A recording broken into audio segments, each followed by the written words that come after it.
Here is another wreath from Shinoda. That's the beginning. In 3 minutes, I'll have the end. I'm gonna take some wire. I'm gonna take this reindeer I found, and I'm gonna wire it to the front of my wreath.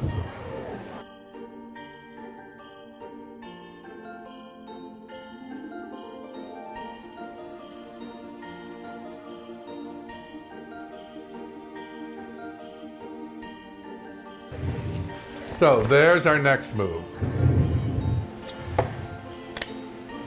Just snipping some of these apart. This is for my southern Christmas, where I'm going home for the holidays.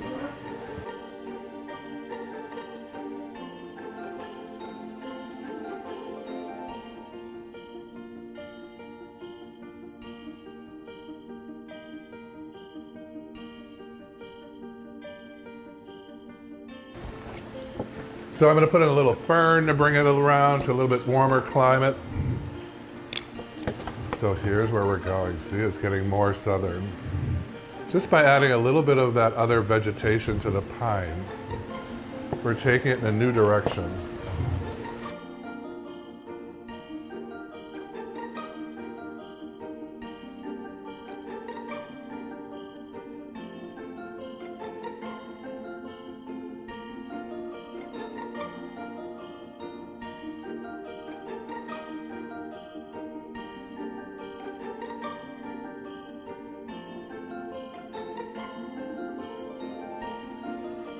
Isn't this much prettier?